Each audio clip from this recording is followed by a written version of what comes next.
Gather around. It's time for the show to begin. Ladies and gentlemen, this is... Hey everyone, my name is Jason. Hi friends, it's Desiree Josen.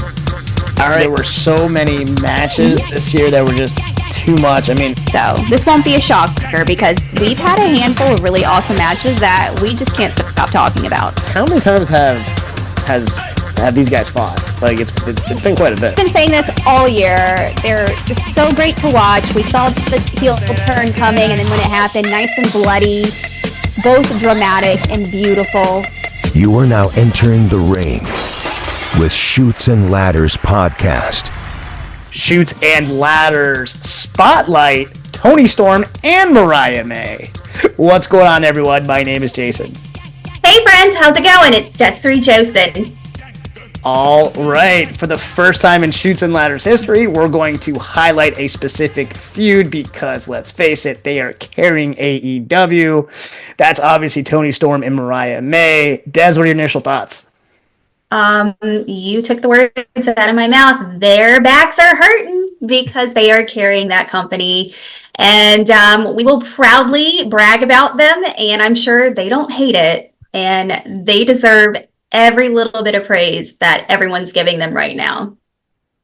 You said it perfectly. All right, so the first topic we're actually going to go over is their careers before the feud. So obviously Toni Storm was a well-established wrestler prior, including she was the NXT UK Women's Champion, and Mariah May was a rising independent wrestler who'd been a ring announcer before debuting as a wrestler. Yep. Chime in and give us a little history on this. Well, we obviously covered them previously in our past episodes, but, they are just amazing wrestlers. Toni Storm started out as a young teen doing this and then worked herself up the ranks, NXT, WWE, and now AEW.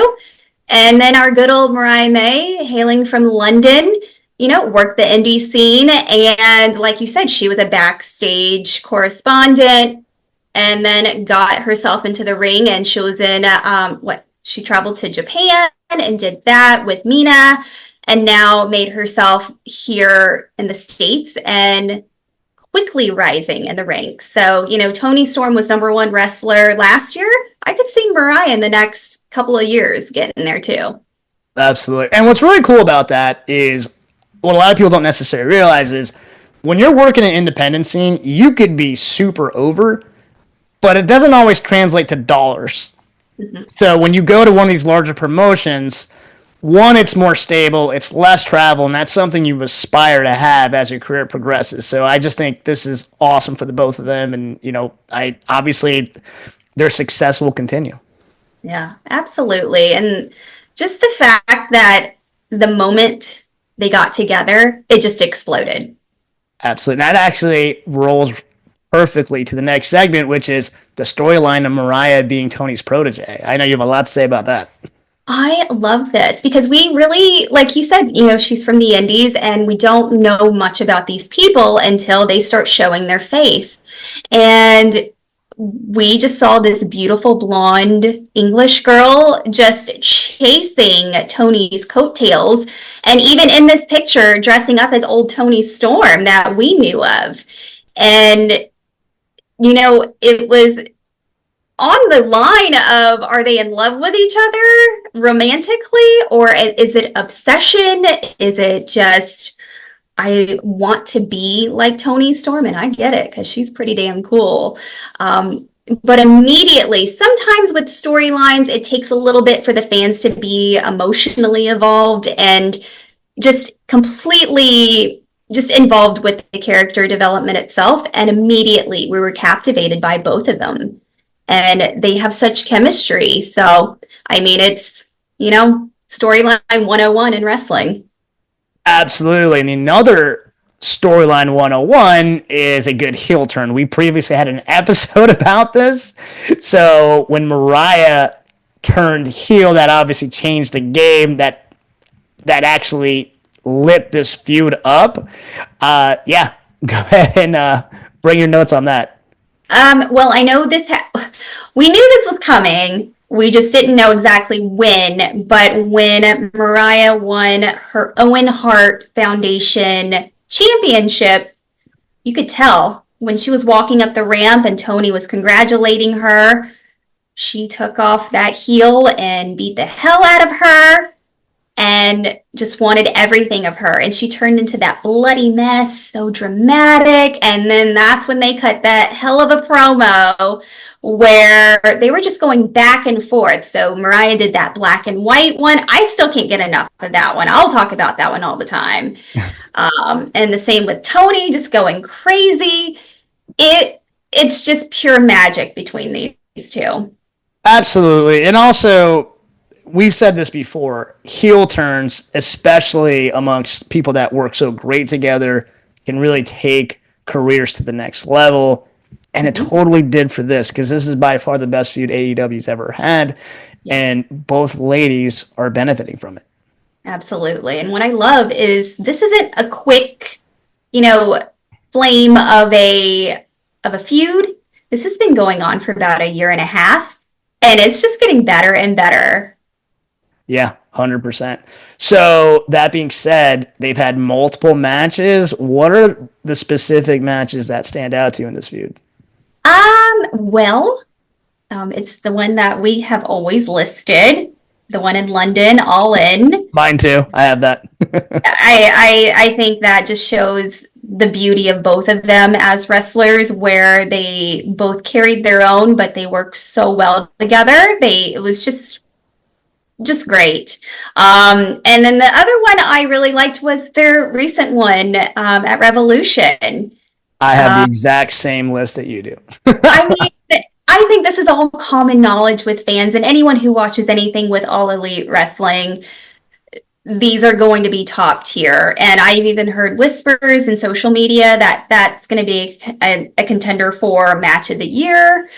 Even Kevin Nash brought them up in his latest episode on his podcast, The Click, this past week. So, he has his own opinions there, but the fact that he's talking about both of these ladies, it says enough. Yeah, true story. That being said, what is their impact on AEW? I have my thoughts, but what are yours? Well, I love the fact that it's two women. And, and wrestling is a male world. It's a male business. And this is a newer company, too. So we have what we think are the pillars of the company, which is, like MJF and the rest of them, Mox, and I could name even more. But the fact that we're talking consistently about these two says a lot. The fact that Toni Storm was Wrestler of the Year for 2024 says a lot. And they are continuously, I can't even speak, just pumping out even more promos, better matches, this feud. It's consistency. They are so good, and they are true entertainers. So they have the total package of what a wrestler should be. It is sports entertainment. Yeah, and I'll just be short and sweet. They are AEW. When it comes down to it right now, it's Mariah, Toni, and in my humble opinion, Ospreay. And that's not a diss on some of the other guys like MJF or Swerve or anything like that, but I just think those are by far the three top wrestlers that are carrying the company. As far as that, their impact long term, they're still going to carry the company. I think this feud continues to go on for years to come. There's other and they're going to elevate other female wrestlers. And then going back to the point we just said, how, hey, look, obviously wrestling was male dominated, but these two ladies are doing matches that are basically hardcore matches with getting each other with weapons and such. So they are being hardcore. So they've done every type of match you could possibly think of. So hats off to them on that. 100% agree. All right, and the future of their careers, are they better together, or are they better solo? This one's tough. Yes, that's what I thought, the same thing too. I don't like this question. I don't know why I put this down. Because they work fantastically together. We know that 100%. They're hilarious. They're so funny. But but they can also hold their own. They are their own entity. So, I mean, I see them eventually splitting and carrying their own singles careers. And who knows, they may not even be with AEW after their next contract renewal because, some other promotions they may see, hey, they're the golden goose, they're the golden ticket. But either way, they're going to be successful at whatever they do just because they have that it factor. I love them both. They're beautiful, they're athletic, they're strong, they're so good at what they do. And I know they can just be even better too. Sure. I'm going to give a very complex answer, but I truly believe it. I think they're better both. So when they're feuding together, they're having matches of the year. When they are feuding with anybody else, they're automatically elevating those other wrestlers. So I'm actually going to say both. Yeah, I cheated. I don't mind because these women are phenomenal. That's why they had their own singles episodes, and then they have this episode for the first time in Shoots and Ladders history, which is great. Yes. All right, what are your final thoughts? I'm just gonna fangirl. I love them both. They can just keep doing what they're doing, and the bloodier the better, and the crazier the better. Bring it on. Those are strong words. I love it. Yeah, you know what? I'm just going to say +1. +1 on that. All right, that actually wraps up this episode. What are your thoughts on these ladies, the feud? Please DM us at the Shoots and Ladders. Like always, please like, share, and subscribe both on YouTube and Spotify. Once again, my name is Jason. I'm Desiree Josen. All right, until next time, have a blessed day and a blessed week. Bye, friends. Shoots and Ladders. Follow us for more content.